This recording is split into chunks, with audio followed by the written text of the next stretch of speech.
कल चर्चा चल रही थी।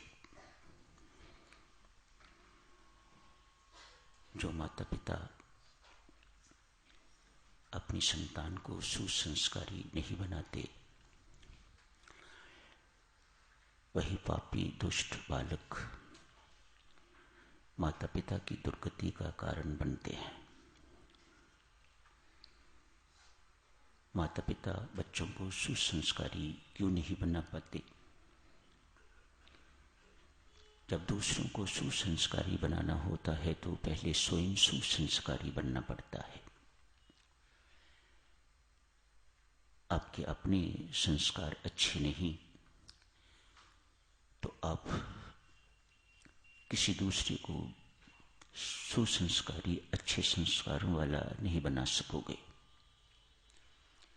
जो चीज आपके पास है ही नहीं वह आप देंगे कहां से? पहले सुसंस्कारी बनिए, फिर ही बच्चों पर सुसंस्कार आप डाल सकेंगे, उनको नेक बना सकेंगे, उनको भले बना सकेंगे और फिर वे भले काम कर सकेंगे। एक दृष्टांत के माध्यम से देखिएगा। एक हंस और हंसनी जंगल में विचर रहे थे। शाम का समय हो गया। सोचा कहां जाते रहेंगे, यहीं किसी पेड़ पर विश्राम कर लेते हैं। हंस हंसनी का जोड़ा जिस पेड़ पर बैठा उसी पेड़ पर एक कौवे का घोंसला भी था। हंस एवं हंसनी विवेक के प्रतीक, बहुत शरीफ पंछी माने जाते हैं। कौवा उतना ही कनिंग माना जाता है। कौवे का घर, ये दोनों मेहमान।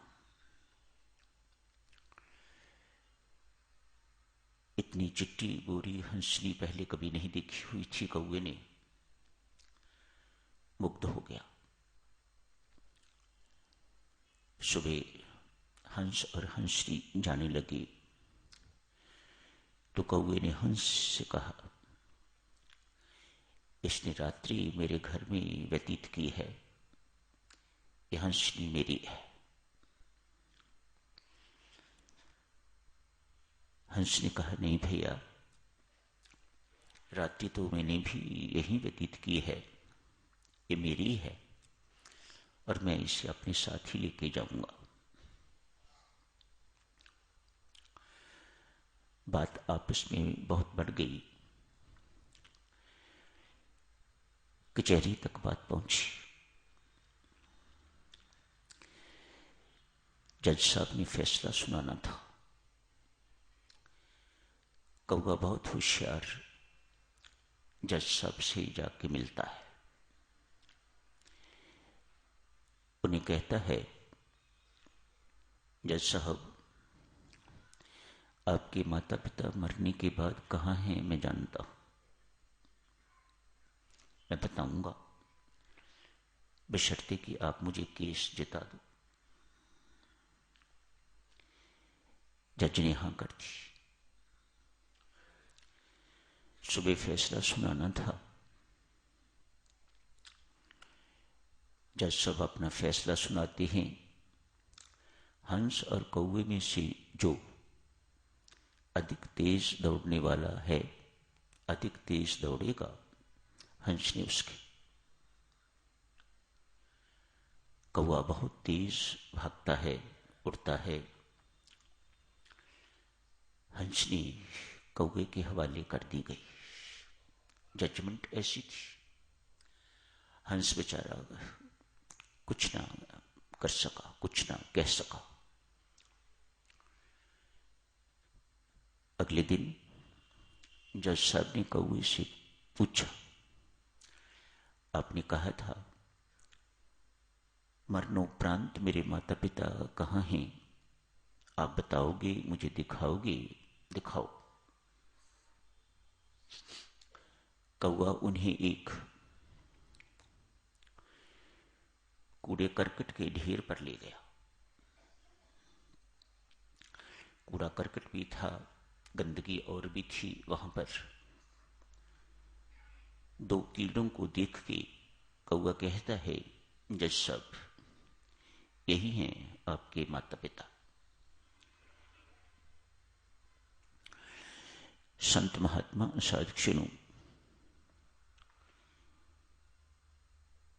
इस कथा से, दृष्टांत से ये निष्कर्ष निकालते हैं, जज साहब, जिस माता पिता के पुत्र आप जैसे अन्यायी होंगे, उनके माता पिता की यही दुर्गति होती है जो इनकी हुई है। पापी पुत्र, दुष्ट पुत्र अपने माता पिता की दुर्गति करवा देता है। विदुर का यदि पांडवों के साथ प्रेम था, भगवान श्री कृष्ण का प्रिय भक्त विदुर धृतराष्ट्र के पास ही काम करता था, उनके दरबार में ही काम करता था। जब युद्ध की बातचीत निश्चित हो गई तो विदुर ने जाके धृतराष्ट्र से कहा, अक्सर कहा करते, जब भी कोई कौरव नई चाल चलते तो विदुर उन्हें टोक देता था, राजन आप गलत कर रहे हो। आज जाके कहा, राजन तो सच मान, तेरा पुत्र बहुत पापी है। बड़ी हिम्मत चाहिए देवियों सज्जनों। एक एम्प्लॉई अपने एम्प्लॉयर को ऐसे कहे तो कोई परमात्मा का प्यारा ही ऐसा होगा। विदुर जी किसी संत से कम नहीं थे, भगवान के अति प्रिय। उद्धव कहते हैं, विदुर, भगवान श्री कृष्ण जिस वक्त परम धाम जा रहे थे, अपने धाम जा रहे थे, उन्होंने रुक्मिणी को याद नहीं किया, अर्जुन को याद नहीं किया, अपनी प्रिय द्रौपदी को याद नहीं किया, सत्यभामा को याद नहीं किया, मां देवकी या जसुमती को याद नहीं किया, तुम्हें याद किया था। मैंने विदुर के घर एक बार साग खाया था उद्धव, मैं अभी तक उसका स्वाद नहीं भूल पाया। मुझे विदुर की बहुत याद आ रही है। ये प्रस्थान का समय है और भगवान श्री कृष्ण कह रहे हैं, उद्धव, मुझे विदुर की बहुत याद आ रही है।